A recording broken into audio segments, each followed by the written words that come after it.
Good morning. We are in for a treat.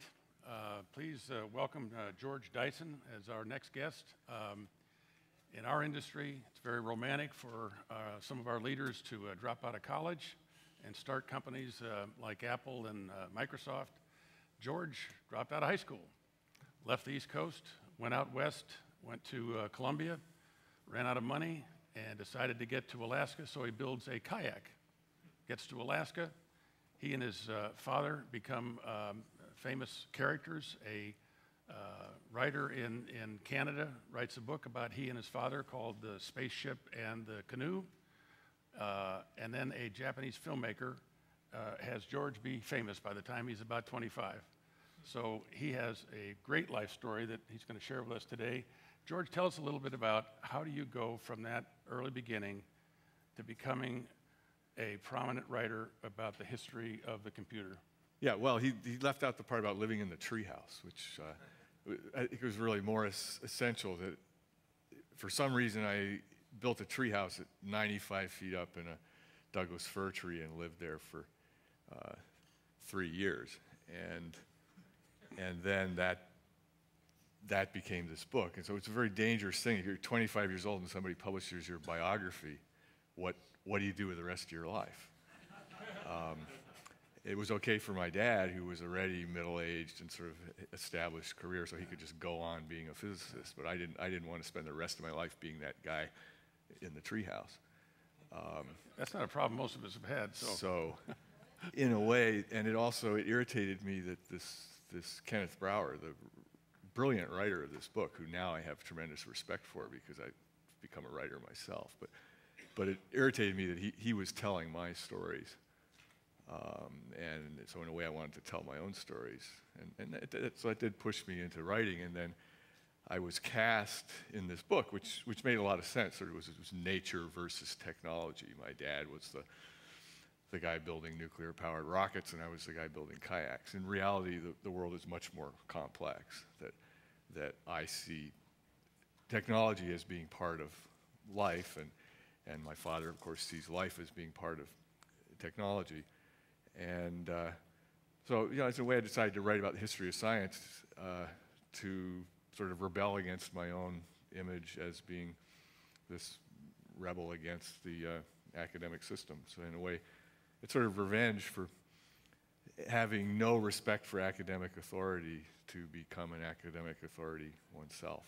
The world is strange. And interesting that the father's the spaceship guy and the son's the canoe guy. Yeah, we actually reversed roles. I was thinking about it a few years ago because I actually worked with Jeff Bezos on his space project. And my dad was working on a project designing fast boats. And I realized here I am working on rockets, and he's working on boats. And so there we are. Wow. Talk to us about, when you read this book, and I recommend this for everybody, Turing's Cathedral. When you read this, you would, if we didn't know you, we'd think that this was written by a PhD. How do you get to this level of competency and this level of expression with the vocabulary that you've got in here, given the lack of formal education? Okay, well, that goes back to high school. I was terribly bored in high school in Princeton and used to skip school. I knew exactly the limits of how many days you could be missing and they wouldn't call your parents. And I would skip school and sneak into the Firestone Library and this is to the discredit of Princeton. Most university libraries are open to the general public. Princeton University Firestone Library is closed, so you had to sneak in. There was a time when all the students were going in about 8:05 in the morning, and you could just get in that crush of students and get sort of swept into the library. But then you had to spend the whole day in the library, and then you could sort of sneak out later. And it left me with a fear of librarians for my whole life. But I'd spend the day in the library reading books, and sort of kept doing that my whole life. Wow.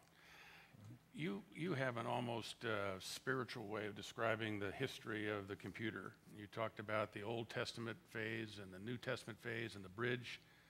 Share with us your view of that and who really is the father of the computer? Right. There's many people who claim to be the father of computing in different ways, the same as we have many fathers of the internet and many fathers of the hydrogen bomb. In my view, the history of computing can be divided very clearly into an Old Testament and a New Testament. And in the Old Testament, in my view, the prophet was Leibniz, the German mathematician who gave us formally gave us a system of binary logic with which you could do these things, and actually talked about digital computers, but in the 17th century. And then there's the New Testament, so that's the world of logic. The New Testament, to me, is the world of machines, and I think the prophet of the New Testament was Johnny von Neumann, who's the sort of the lead character in that book. But in between, there's this gap between the Old Testament and the New Testament, and I believe Alan Turing, at age 24, so he's an undergraduate student. He comes in 1935, sort of in this middle ground between these two periods, and comes up with the theoretical idea of a universal digital computing machine, that if you build this one machine, it will then do anything that any other machine can be done using what we now would call software, using coding rather than hardware. And that I think was the fundamental transition. So I would credit him as laying the foundations for this remarkable world in which we now live. So then take us from that point to say, where does a Tom Watson fit into this? And where does IBM's sponsorship of these concepts, where does that start? Right, this comes later. I mean, of course, IBM exists in the 1930s, and they are making punch card accounting machines and that sort of thing, but they don't see the idea of universal computing. Johnny von Neumann, however, who was Hungarian, also a precocious young Hungarian, he reads Alan Turing's paper. He's actually in Cambridge in 1935, and he helps invite Alan Turing to Princeton, New Jersey, where I happened to be, ended up sneaking into that library. And von Neumann decides to implement Turing's idea for various reasons. He realized that we need such a machine and we should build it. And 1945, which is another sort of document I turned up that doesn't seem widely known, that in May 1945, Johnny von Neumann starts consulting for IBM. So these ideas, that's really how Turing's ideas get into the headquarters of IBM. In fact, von Neumann used to drive up the West Side Highway to Poughkeepsie once a month, and they had a special officer in New York City who would handle his speeding tickets, take care of them. So, how big a bridge from that day, say mid-1940s, to William Shockley and his contribution on the solid-state side? Talk to us about that transition. Yeah, then it's a series of steps where, Alan Turing imagines doing this with paper tape with holes punched in it. And in fact, in World War II in England, they do build paper tape machines that are very effective in breaking the German codes and helping our side win the war.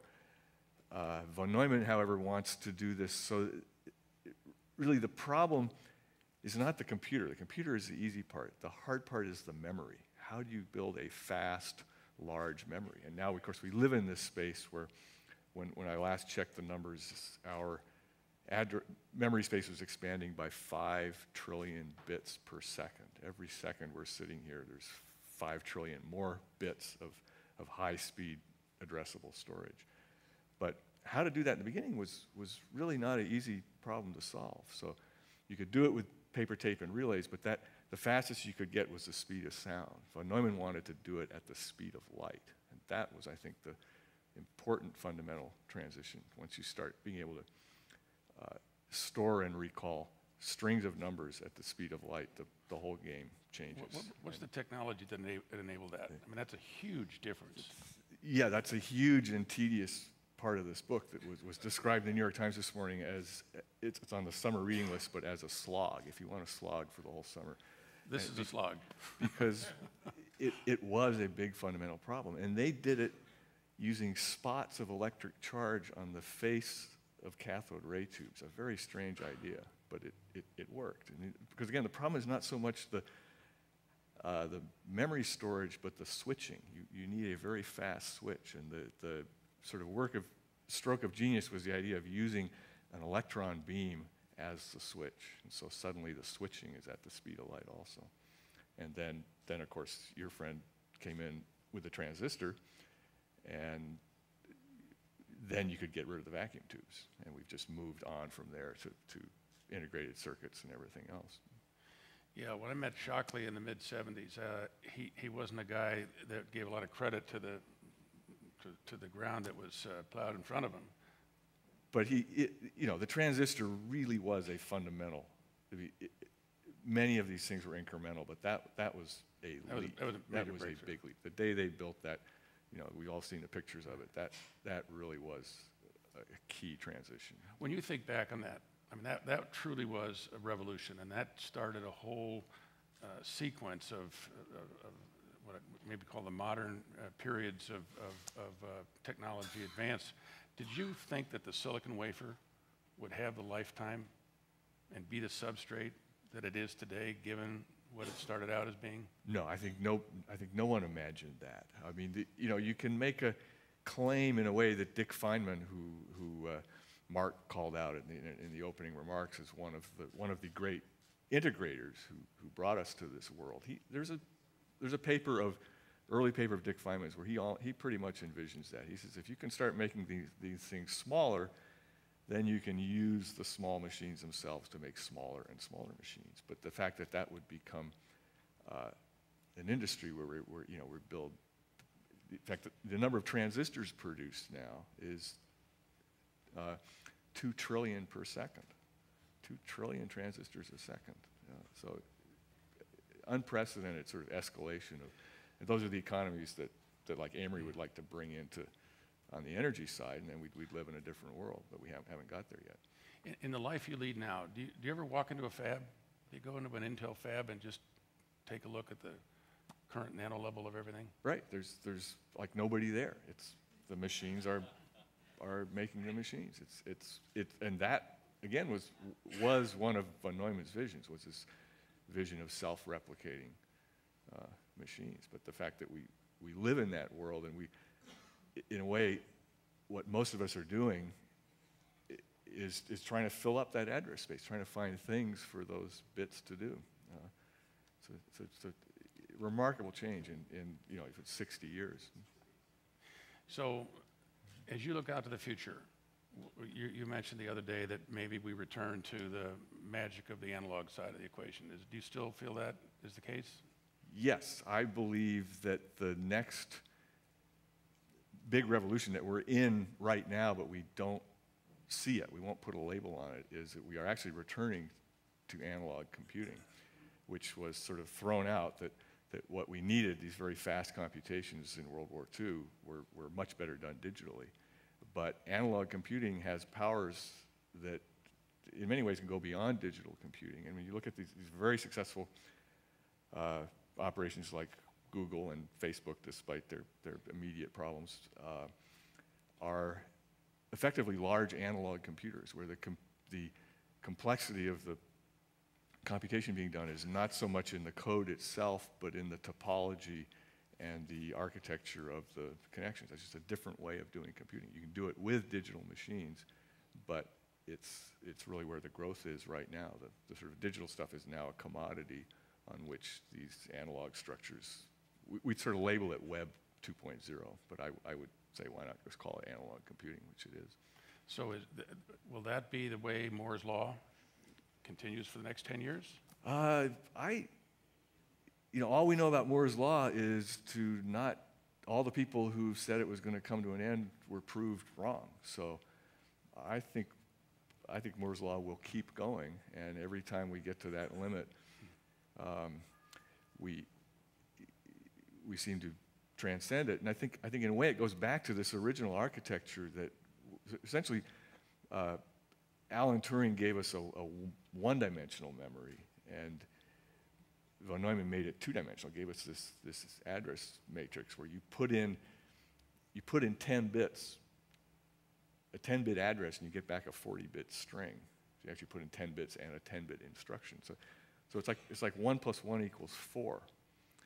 And this was sort of a mathematical, numerical reality. And ever since that started, it hasn't stopped. That's why every year you buy a memory chip with twice the memory for half the price. And in a way, Moore's law is sort of the hardware side keeping up with this growth of numerical codes that I think at this point will not stop no matter what happens.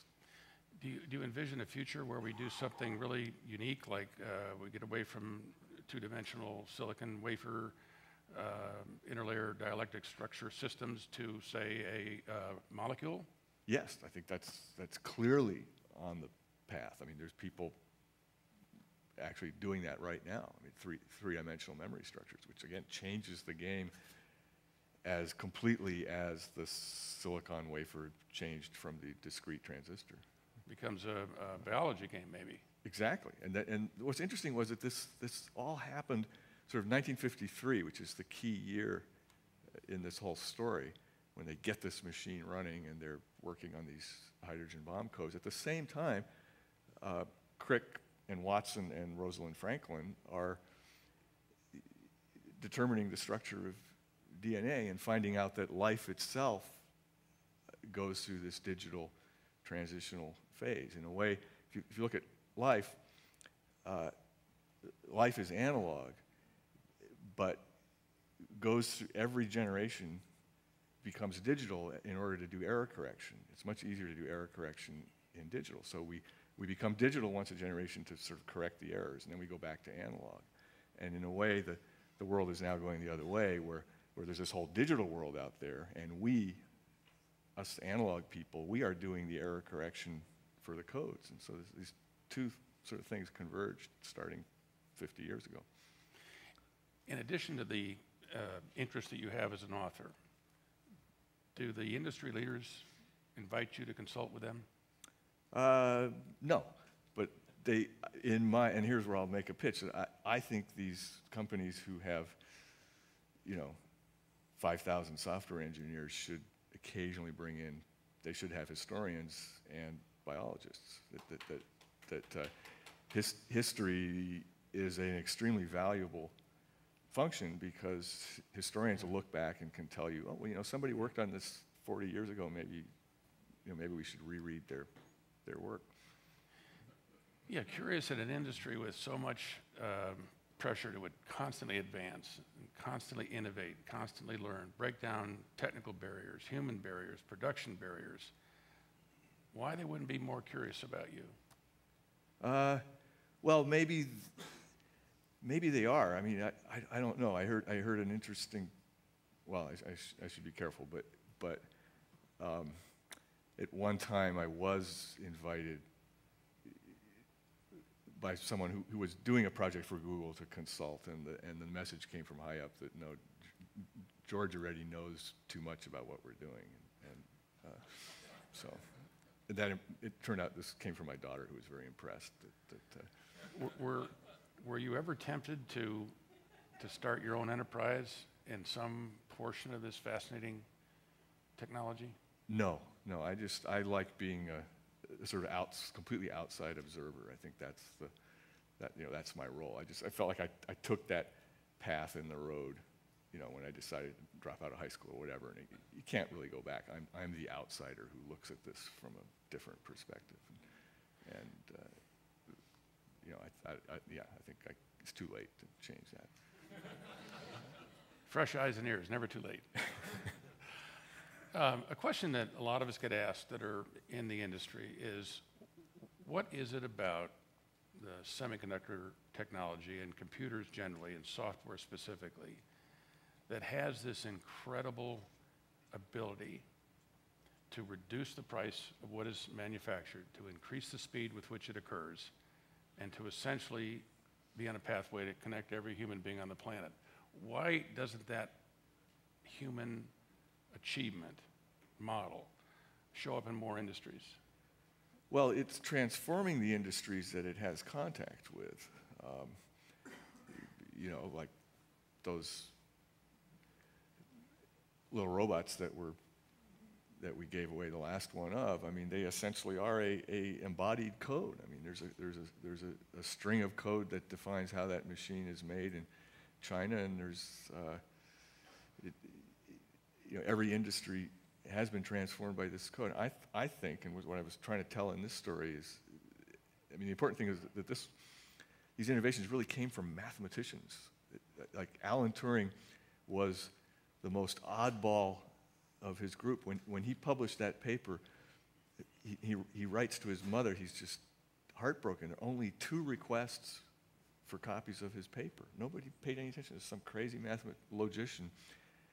But this idea of numbers that can reproduce themselves had such power. I mean, the world really now is driven by self-replicating strings of code. And I think that people think that that's just a metaphor. When you say the digital universe, we just are, that's a cute phrase. But in my view, it's a real thing. And it has a life that's entirely different from ours. In our world, our universe is governed by time.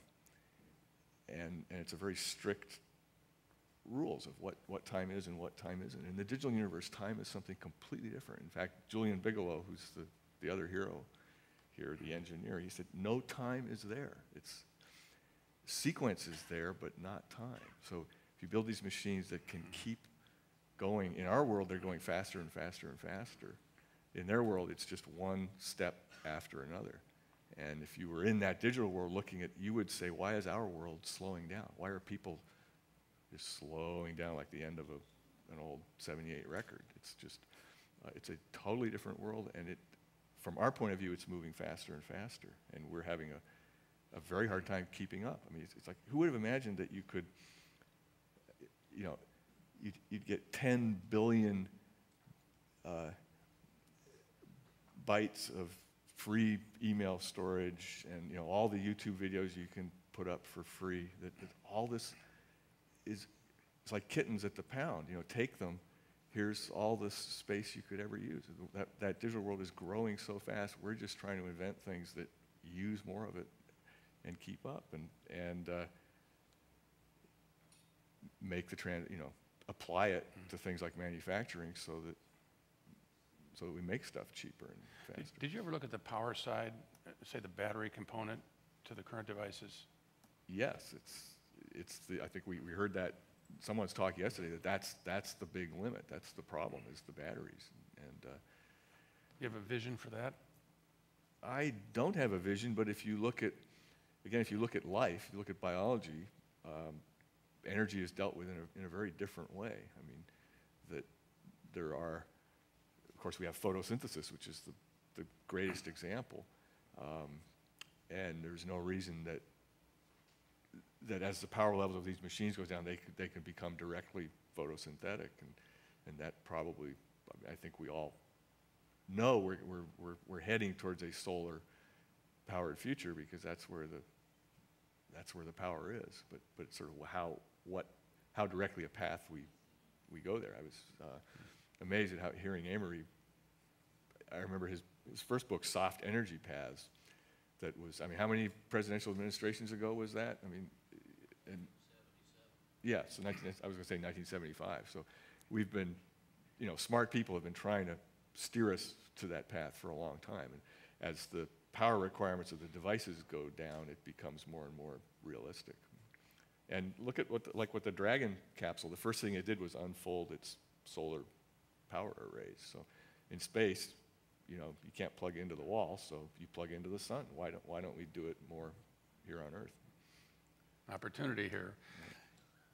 This is FiRe 10. If you looked at all the devices that are in this room, if we fast forward 5 years to FiRe 15, what would be your estimate of the difference between how everybody would come armed to learn 5 years from now versus today? I think whatever answer I give you will be wrong.